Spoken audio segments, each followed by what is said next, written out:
In 1902, the United States government recruited 12 healthy young men for a single purpose: to eat poison every single day, at every meal, for months. They weren't prisoners, they weren't criminals. They volunteered, and what happened next changed food forever. To understand why this happened, you have to understand what Americans were actually eating in 1902. There were no food safety laws.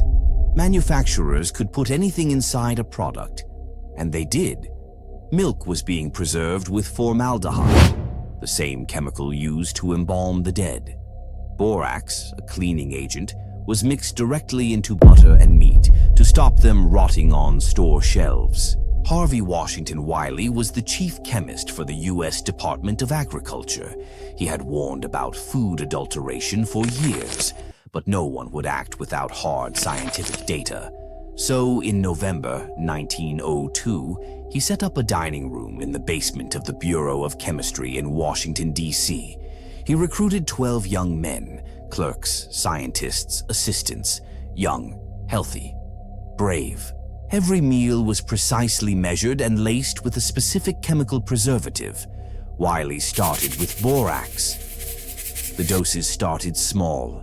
Week 1, barely noticeable. Week 2, headaches began. Week 3, nausea. By week 5, some men could barely lift themselves out of bed. Every symptom was recorded, every meal documented, every blood test written down meticulously. Word of the strange government experiment began to leak beyond the walls of the Bureau of Chemistry.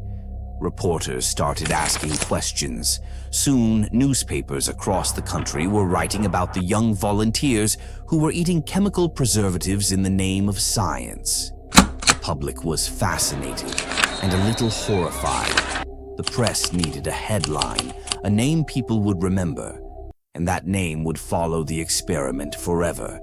They called them the Poison Squad. Over the next 5 years, Harvey Wiley ran 12 controlled trials. Each one tested a different chemical preservative: borax, formaldehyde, sulfurous acid, and benzoic acid. The volunteers continued eating carefully measured doses while scientists monitored every reaction. The results were impossible to ignore. Borax caused persistent headaches and signs of kidney inflammation. Formaldehyde proved even more dangerous. 2 volunteers became so ill they had to be removed from the experiment entirely. Wiley compared these findings to the amounts already being used in everyday food, and his conclusion was alarming. At the levels found in commercial milk at the time, a child could suffer serious internal damage within months. The reaction from the food industry was immediate, but instead of removing the dangerous chemicals, many companies chose another strategy. They attacked the man behind the research. Powerful food manufacturers began bribing politicians to have Harvey Wiley removed from his position. Newspaper articles suddenly appeared questioning his experiments, calling them cruel and unnecessary. Behind the scenes, industry leaders pushed for a government board designed to challenge and discredit his findings. For years, Wiley faced political pressure, budget cuts, and constant attempts to silence his work. But he refused to stop. The evidence was too important. As demonstrated by these trials, the continued use of sodium benzoate in our food supply poses an unacceptable risk to the public. But the American public had already heard about the Poison Squad. Newspapers across the country had followed every detail of the strange government experiment, and people were furious. Women's organizations began organizing campaigns, demanding safer food for their families. Thousands of letters poured into Congress from angry citizens. Then in 1906, a shocking new book changed everything. Upton Sinclair's The Jungle exposed the brutal and unsanitary conditions inside America's meatpacking factories.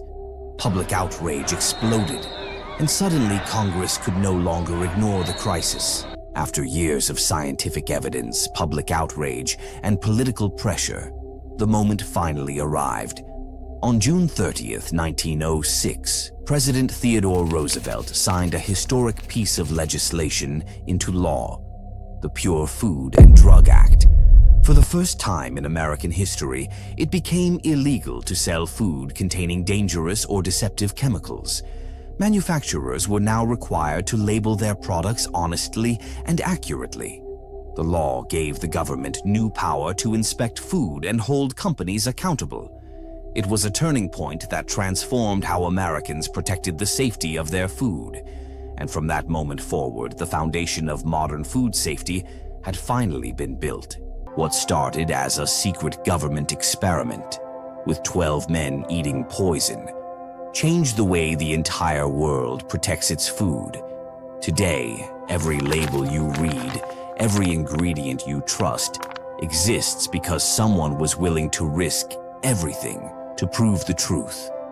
The Poison Squad didn't just survive the experiment.